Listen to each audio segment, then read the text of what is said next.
going to just do a little demo here today, and this is what we're going to be making. So it's a little bit more modern take on a Christmas wreath instead of a traditional round, but I will kind of explain if you'd like to do a more traditional full Christmas wreath. I'll explain that at the end, like how to finish it off. But this one's just a little bit different than that. So here's that guy, and then so I guess what I'm going to talk about is, so you can start with different forms. So I have a simple hoop here, and then you can even make your own form out of foraged vines. I think this may be like a grapevine that grew naturally here, and it was handmade by my husband, actually. And it's one of my favorites, so I have to show it off all the time. And then you have like a more traditional one that you would see. You can get these at Hobby Lobby or any craft store.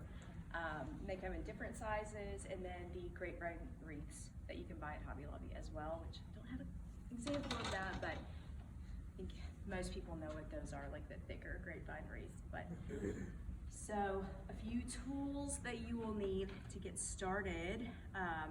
Some good garden snips. These are probably what you're going to find at Lowe's or Home Depot or wherever you go. I ordered these online, they're my favorites, but you can use anything, it's great too. And then I've got my clips here, and then some wire cutter if you need it.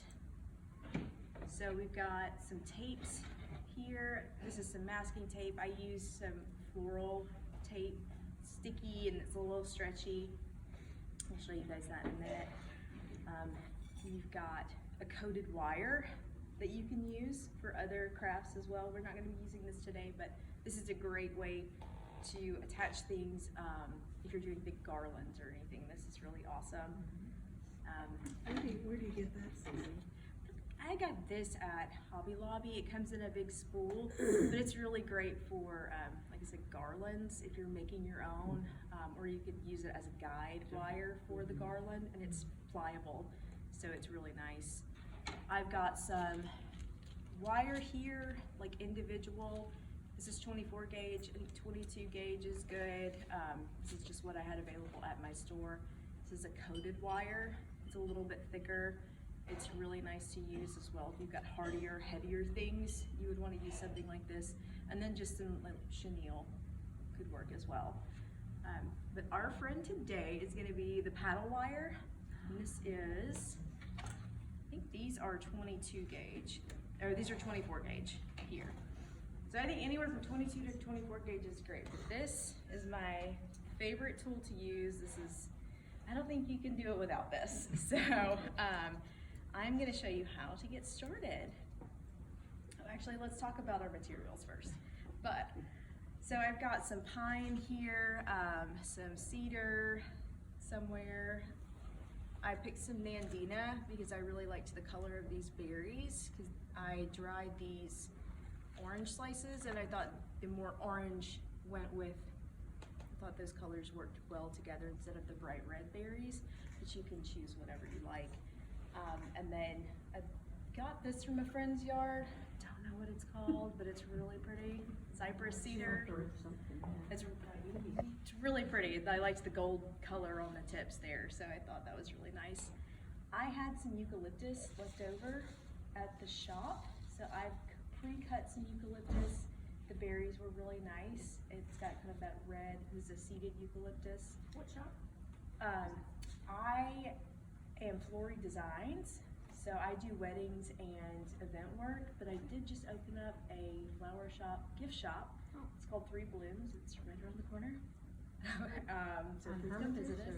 It's on North Court Street, so 428 North Court. So these are a few of our little gifts that we have in the shop. And I do have some other, this is another variety of eucalyptus. It's called Arbifolia, and it's a really nice smelling green, and it holds pretty well out of water. So I typically like to choose evergreens, things that will do well out of water. And I will say, if you are foraging and getting things from your yard, give it a good wash before you bring it inside. Had a few little critters last night, but we took care of those, so don't worry. So for this one, I am going to start in, so I'm gonna do a half. So kind of a half moon shape on this guy. You can do a full, you could do like more, you can kind of arrange it however you like, but I'm gonna demo out what I did over here. So I'm gonna start with some of this stem tape, and you can use masking tape as well if you don't have stem tape. I think this would work just as well, or any other, something to give it a little bit of grip so the wire and foliage won't slip around on you. So it's kind of a tedious process, but you know, it's just a lot of repetitive things, unfortunately. It sticks to itself, so that you just keep Yeah. going. This is not the most interesting part. It's all part of the process. So if you have any questions, just let me know in the meantime. Why are you covering? So I'm covering it to give it a little bit of grip when I put the wire on so it won't slip around. It's just gonna be a little extra insurance for me, just so I won't drive myself crazy trying to make something. Do you have a tip for getting it tight? Mine always kind of loosens up when I'm trying to wrap it. Well, if you're using stem tape, the trick with stem tape is you have to pull it just a little bit, and that's what, yeah, So it stretching goes it back. out is what's gonna release like the adhesive on it. And I think also like with your hands, warming it up also lets it stick a little bit better, but you wanna slightly overlap each piece so it'll grip to itself. And then you shouldn't have any trouble, but you do wanna, I always give mine just like a little bit of a stretch before I get started. Makes it a little easier. You can stretch as you go, but I find I tend to rib it when I do that. But just a few. Does that come in any thicker widths? The tape or The tape itself? It'd be a lot quicker if you had a thicker. Yeah, I haven't seen any thicker, but I typically just use this for my wedding work, and so I'll tie up boutonnieres and bouquets with this, and so this is what I have on hand. And when I'm wiring, you know, more individual stems of the wire, it goes a lot faster. Okay. But almost done here. I'll probably do a little bit smaller than I did on the other one because it will become a little bit repetitive. All right, and so now it's a nice base for us to get started. So I think I did mine a little bit higher on the first one that I made, so you can go up as high as you like. You can try it without, you know, test your luck and your patience. But so to get started, I like to have, you know, a good 12 to 18 inches of this wire already pulled out. Okay. And I'm gonna set it in the center. And then I'm gonna wrap around just to give it, just gonna go around a few times. So I know that I am pretty secure. And I don't really tie it off any certain way, but I just kind of want to give a little bit of a tug. Make sure we're tight. And I'm going to leave that right there. So another good tip is you want to pre-cut all your materials. You want to have everything ready for you as you go, and that's going to make everything go a lot faster, a lot easier, a little less headache when you are building. How do you know how long you should clip That's them? up to you. It's how long you want it is how big your wreath is going to be. So you're wrapping the stem around the ring? Okay. The way I like to make mine is I'll do them in little bundles like this.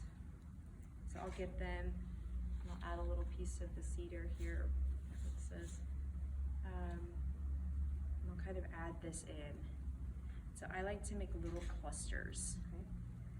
And grab my snip. And so I'm going to cut this down to about this size. But if you're working with a much larger wreath, you can make much larger pieces. But you want to kind of be mindful if you are going a full circle, how large your pieces are. You don't want the, you know, if you want to have a nice hole here so you can see through it, you don't want to like fill that in so it's not just one big solid mass. I will start, add in just a little bit more. Let's change this piece out so it gets started with. So I've got pine, a little mandina on the edge, and then this, I think somebody said like Carolina sapphire maybe, this is what this is called. So to get started, we are going to work out. So I'm gonna place this piece right here where it's facing out. And I'm gonna wrap around about 3 times. Make sure it's nice and secure. Because when these do dry, they're gonna shrink a little bit. So you just wanna make sure that you have a nice, nice good tight wrap on that. And then it's on to the next. And so you do another one. And so it gets, you can see what I mean when I say it's very repetitive. And So your wire is continuous, you don't cut it on each? you do not cut. bundle. Your wire is gonna be very continuous all the way through until we get to the center of this. This particular one is a little different than I would do a round wreath. So I'm gonna keep, once I get to that center, I'll show you how I finish it off. I think that's the most challenging part, is just finishing the wreath off. And so when I'm placing, I'm gonna like turn it out slightly. Oh yeah, we can move these down too. Absolutely, sorry. It works better. Sometimes like getting up close is better to see things. So I am gonna go kind of out and in and out and out and kind of weave my way back through that way so we have a nice full wreath. So 3 times.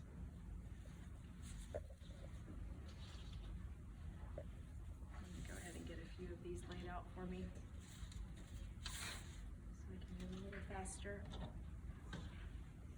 So how long will a wreath like this last? You know, it will last and it will dry throughout the season. I would say a few weeks, and you can even, if you pre-soak all of your ingredients, you may get a few, more weeks out of it. I guess it depends Green-wise. if it's inside or outside. Outside will last longer, right? If you were Yeah, if putting it's it on nice your and door. cold outside, it'll definitely last. And there's this product, it's called Wilt Stop. You can spray on that and it would make it last a little longer. I've got some at the studio, but I did not bring it with me to show you. It's like a spray, you can buy it online or Lowe's or something like that too. But it is also kind of it'll help keep things nice and green throughout the season.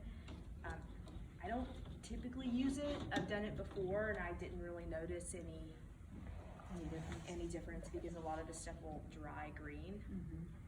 And that's fine with me, and I like things kind of natural and dry, and then when it gets crunchy, just throw it away. We had one inside, I think it was 6 months after Christmas, it was still up, and we were like, oh, it still looks okay, let's just roll with it. Keep it there, so I think it will, obviously become a little bit more fragile. I'm gonna do one more on this side, and then I'm gonna show you how to finish it off, and then we'll swap to the other side. Is Mandina native to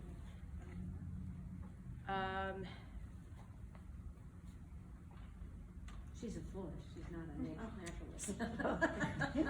Oh, you're not part of the, It grows around here everywhere. Here's the master gardener, that's a good. Oh, yeah. She doesn't know.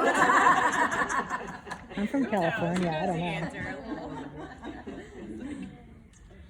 It's very pretty, the plant when it grows. It's great, and it definitely will last out of water as well. And I liked this because it had a little bit of those rusty red tones in it, and I thought that was a nice little transition for the seasons. Yeah, I know. Good going.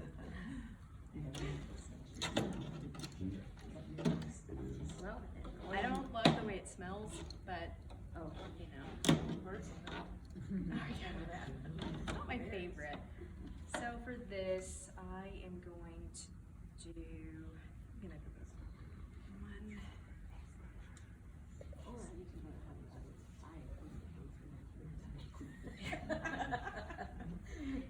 can. It's more fun doing it. That, I mean, and that's what I was, if you need berries that will last, you can certainly go and get some. Speaking of berries, I will add some in. I even like the way it looks when they've all fallen off. For me, I think Almost that's like really dill. beautiful. Yeah, that's a little color too. Yeah. Let's add in. So with this process, like you would just bring in, That's pretty. you would add it in as you go. So you can add one in every time or every other time, and it would be very beautiful. I'm gonna add it in here just so we have this kind of crescent effect. And at this point, I'm going to cut.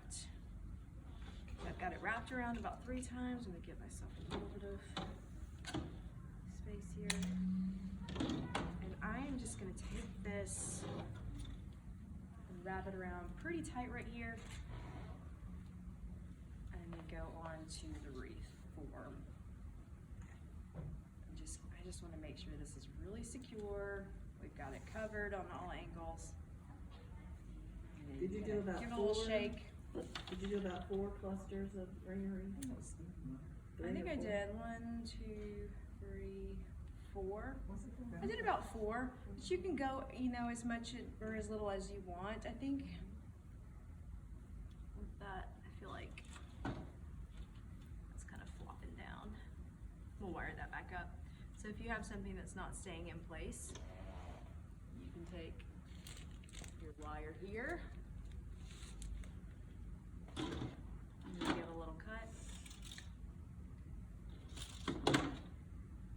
Say, you need to behave. So I'm just gonna wire this back just a little bit so it'll stay. But if you have more greenery, that'll help prop that up. But because I finished with this one, didn't have that support. And then we can just tuck that wire back in. That should hold. Yeah, there we go. All right, so you're just gonna work the opposite way. So instead of continuing on, if we were doing a wreath like this, if we were doing a full circle wreath, we would just continue this process all the way around to the top. And then when we get to the top, you'll just finish it off just like I did here, add a little wire, and then you can have a little extra piece, kind of, gently lift and then put your little bundle in there to finish it off, or you could leave a little space for a wreath hanger or a bow. That's a great place for stuff like that.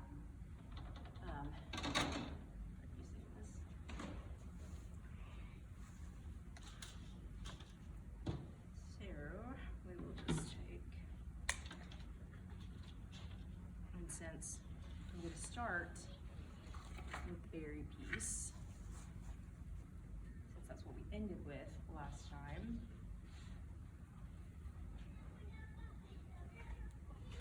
A little bit of right here.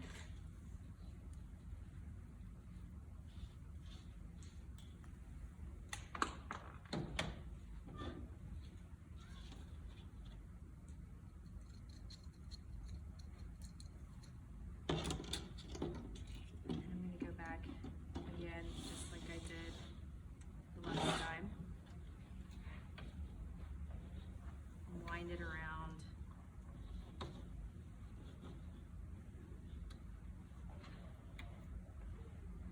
And make sure that's secure, nice and tight.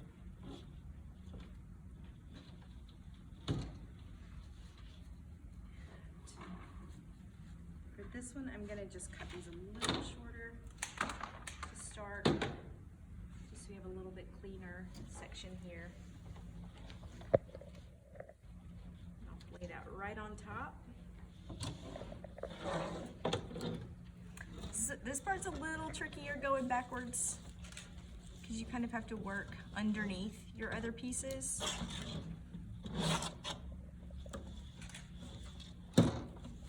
Or you could start at the top and go down. I started at the top, so I made it a little bit harder for myself. But Okay. I'm gonna give this one more go around. It doesn't feel quite as secure as the other ones did.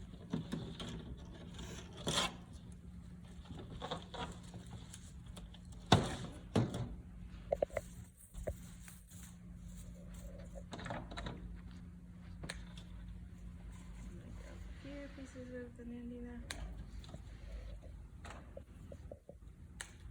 Ready to go.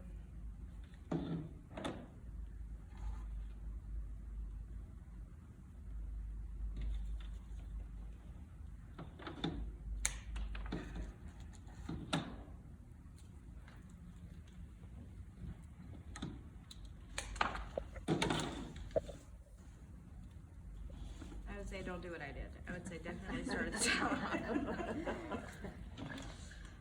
So I'll have to kind of weave this through. I think that's how I did the last one, I'm not sure why.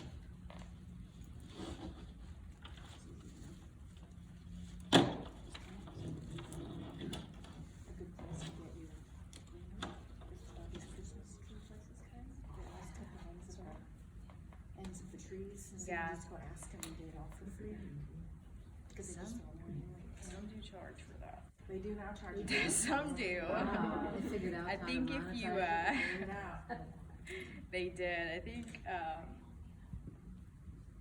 some are nicer than others, but some do charge by the bag. I think they buy it like, yeah, I think Green Valley, I think they give it for free. But I think Green Valley. I think we were up Green at Valley Nursery? yeah, I think at was it the Christmas tree farm? I think they charged us per bag or something. Wow. Last year I was like, Well, you know, that's a family business usually, and it's seasonal, so I don't feel bad about it. no, Not we were too bad. we bought it. We were happy to. But I liked it because it was the same as my Christmas tree. Oh, So yeah. it was the same greenery, and I think that Oh, year we that's were nice. making our own garland. Okay. So it's a little tighter. So I think I'm just gonna stop here and do 3 on this side, so it's a little less dense, but you guys get the picture. So if you are coming down here, you'll just tie it off right in the center. Or here, I am just gonna go around a couple more times. Make sure it's really nice and tight. It's slipping a little bit on me, but it's all right. I am gonna come around and pull this behind, just so I can get it on the wire. I think that'll give us a nicer, little bit more secure finish. Now, if you're gonna see the back of this, if you are putting it on a door with like glass or something, you can obviously finish this off any way that you would like to. You could add leaves to it, you could glue those however you like. Hot glue, whatever works for you. But, so it's It's no, very this beautiful. is a really simple thing and very easy, simple, kind of a quicker way to do a wreath. You know, the more full wreaths take a little longer. More traditional way to do that, which is what I typically do at home. But I think these are a great little piece if you have a mirror that you want to put over, or just inside somewhere. These are nice if you have like a smaller place. And then you can add pine cones, dried materials. I have these, I think that's great. you know, that you can add in. How long did it take you, did you dehydrated those? We did, yeah. It took a while because this is the first time I've ever dehydrated anything, and it took a little longer than I thought, but it was a lot of fun and neat. How did you attach them, Susan? I'm gonna show you. I'm gonna grab a couple of these ones too. Let's see.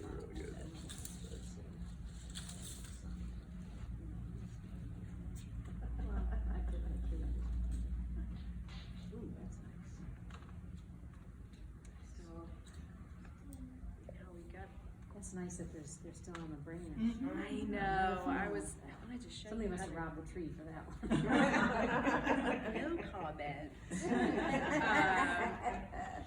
So if I were gonna wire an individual pine cone, I don't wanna break it apart because I think I'm gonna add this on as kind of in the branch. But I would take this wire right here. You can use your paddle wire, whatever you have on hand. But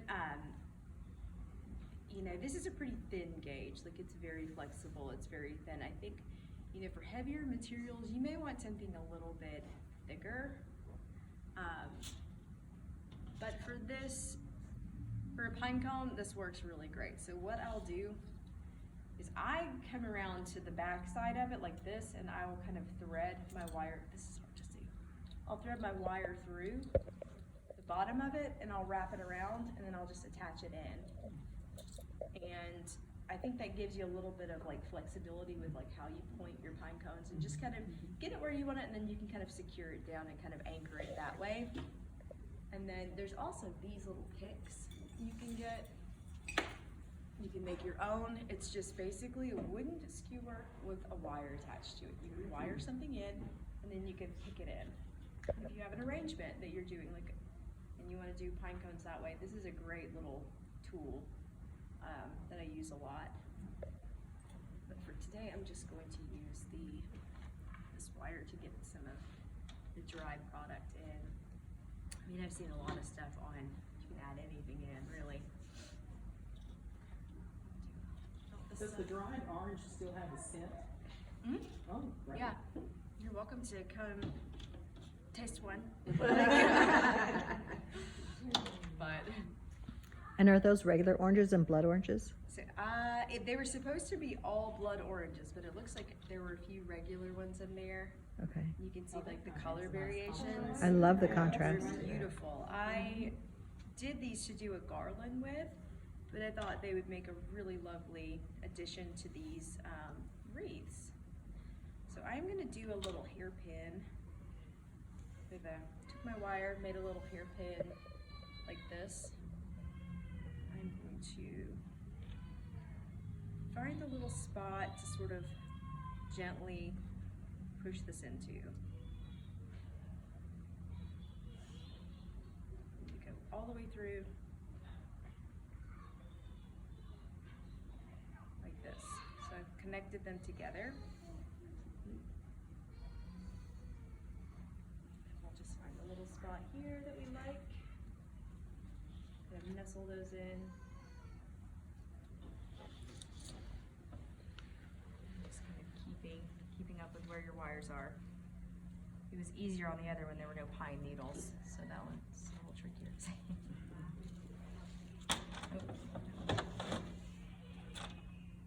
We'll just do one for now.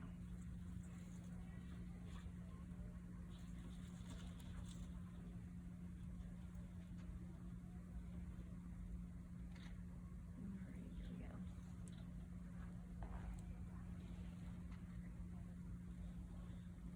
And then we can find our wire on the back end, and then we can just sort of twist it. Secure it. Let's do a few little twists here, and then I'm gonna take that extra wire and just tuck it back in into that foliage. And then I will, you know, maneuver things around so it kind of nestles back in. It looks very natural. Look at groove here. Give you a few more.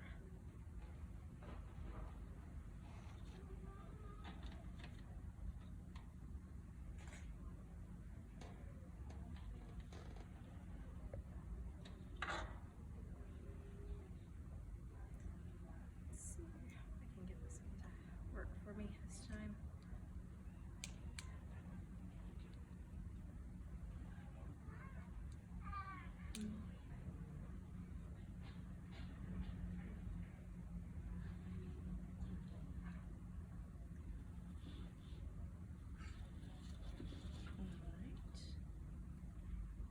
When you dried your oranges, how thick were they?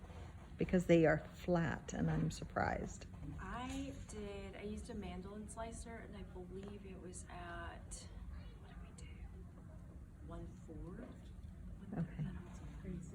But I used a mandolin Okay. slicer, and then I used a dehydrator. Okay. Yeah, those are Perfect. So they stayed very flat.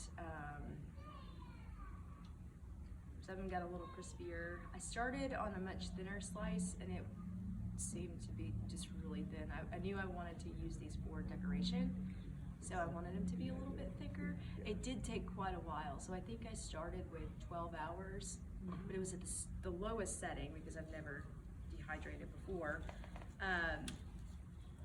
And we had to keep going on it, so it took quite a while, but I think if I were gonna do it again, I would have it at a much, I guess maybe like 95 degrees. I was like, that's way too low. I was like, that's never gonna dry anything. And then we bumped it up to around 145 for the remainder, you know, probably another 8 hours at that. But I think if you'd started it at a higher temperature, it would not take as long like it took me. But like I said, it was the first time that I had dehydrated anything, so I was learning as I went, but I think they turned out really well, and I'm really happy with the product.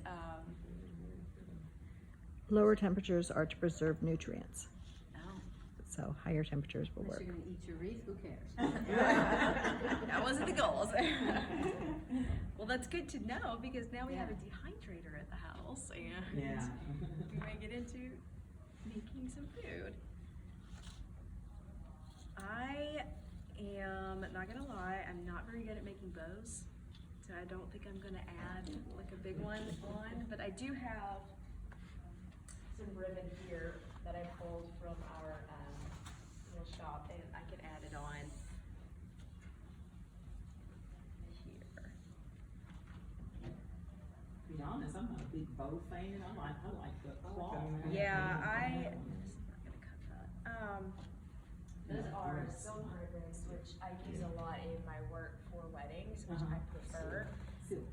And this is a more pliable little velvet ribbon, which I think is really sweet for Christmas. It's good, I think. Right back over to the car. I had a bigger bow that I tied, but it did not make it in. So here, I have a lot of space left in between. So if that happens, you're like, oh man, that's, you know, I need to fill this in. You would just create another little bundle. And what I'm gonna do, and this will kind of finish it off.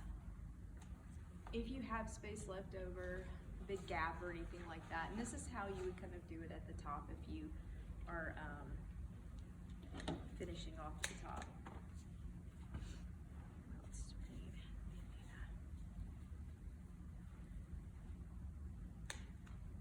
Probably make 2 little bundles.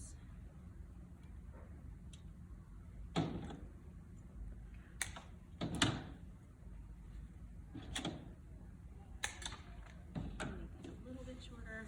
Move this to the side. And I'm gonna just wire in directly.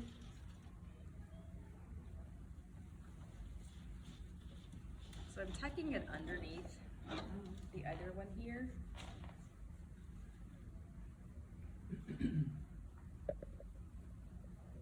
Just kind of weaving around pieces. Do you ever wire all your bundles together first? Not typically. I feel like they're pretty secure once they're in there. If you want to, you absolutely could just to make things move a lot faster, but I find that when I do these, I will pre-cut my bundles. I'll have them bundled out, laid out in little sections.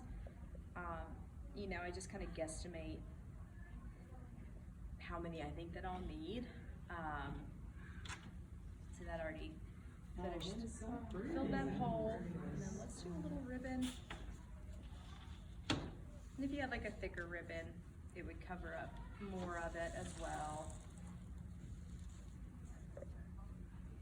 And I was like, who here knows how to tie big bows?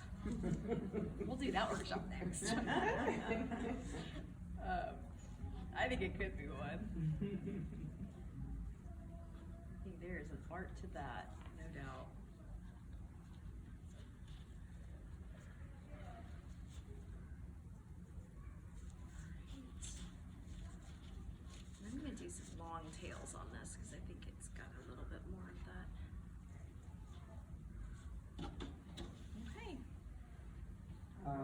Wow. You know, you could add multiple ribbons, and you could add more to it, more pine cones, greenery.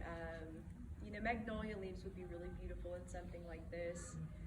I mean, I've seen cinnamon sticks in, you know, you can add anything you want to these, and it's just kind of a nice little, you could give it as a gift, or you can keep them yourself. But, That is lovely. so, there you go. That's amazing. And again, just if you did one more like this, you know, you could tie your bow at the bottom, you could tie it at the top, you could leave them off. I have these silver bells that my grandparents gave me, just like 2 little heirlooms that I always put on my wreath on my door, which are really special to me. To make a new one every year with those bells, that's nice. Yeah, that's how I like to do mine, but it's usually pretty natural, pretty simple. But you could go as elaborate as you want. You could add lots of ribbon, you could add ornaments, you know, you could do anything that you like, just depending on your style, I think. Yeah, keep it very natural. Obviously, I'm a little bit more of the natural vibes, but that is, you know, how you make a wreath. Do you guys have any questions? I do. Okay. Can you tell us a little bit of how you would do a garland?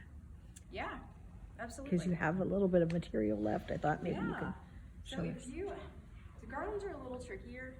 I would definitely have a guide, like this bind wire here.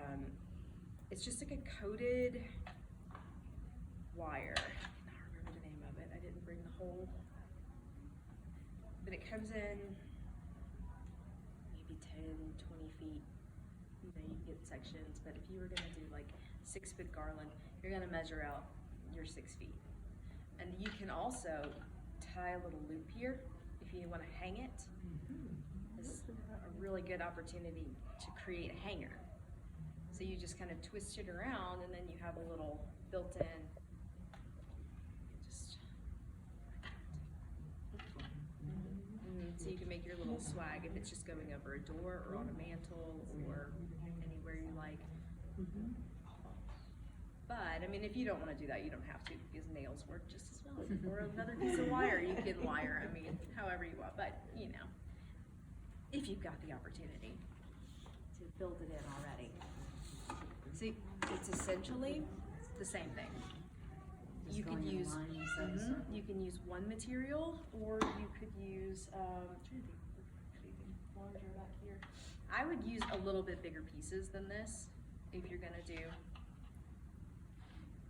a garland.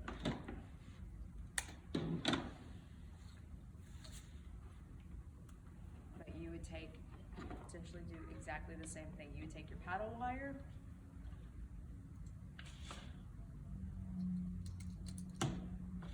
get it started. You know, make sure it's nice and secure. I'm doing this a little fast for demo purposes, but you know, a nice little multi.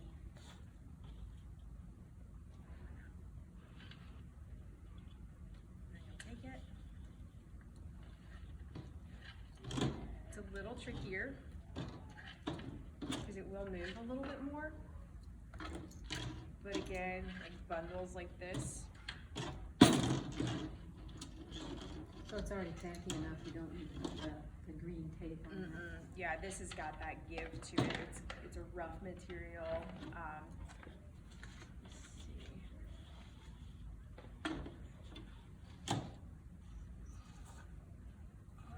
And I would highly suggest pre-cutting materials for this, for sure, because it will take you a long time to do garlands.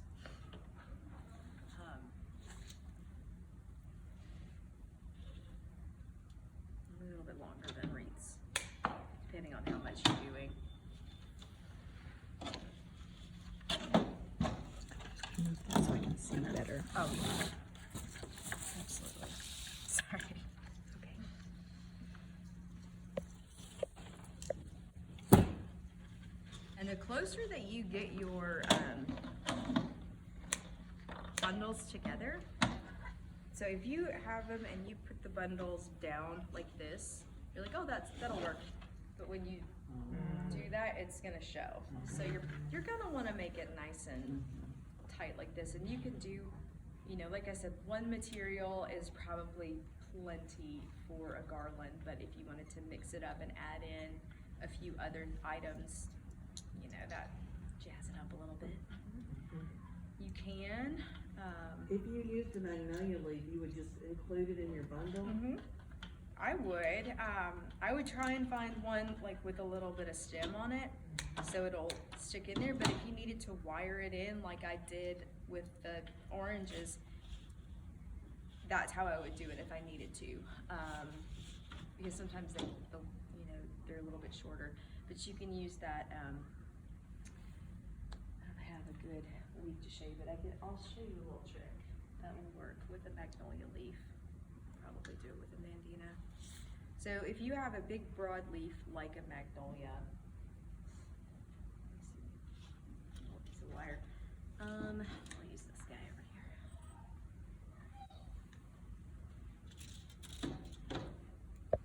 You could do another little hairpin like this, kind of either pierce the bottom of it, hold it like this, and then you can kind of wire down your stem to create a secure wire, and then you can wire it in like this if you needed that. So if you were doing like a magnolia leaf, you could put it right at the base of the magnolia leaf where it kind of starts to get a little broad. Do the hairpin, put it in, wire it down, and then leave a little extra wire, and then now you have a wire to wire it in. Or you could do it on kind of the pick, would be kind of a similar situation, but that's a little technique. There's quite a few ways to wire like things, but we do that with flowers a lot.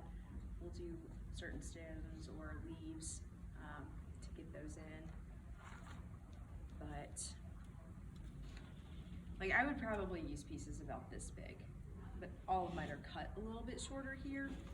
So you can kind of wire this in. And the Christmas greens, like the, whatever they sell, like fir spruce, whatever it is, like a more traditional Christmas green, you know, those will be a lot like sturdier, fluffier. Those will cover a lot more ground. And so I would have like, those pine were cut a little short, but if I were doing like a garland out of all of this, leave a little bit of stem, then add it too. And it's gonna go a lot faster than doing the little bundles. But you could also do the little bundles too. If you were doing like a mantle piece, I think that would be really nice. You can go a little wild, have funnier pieces, and which I think those are really neat.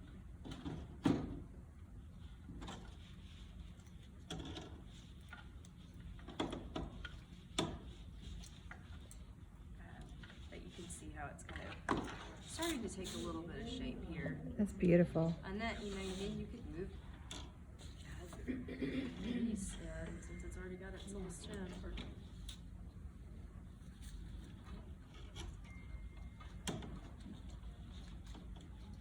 That little addition.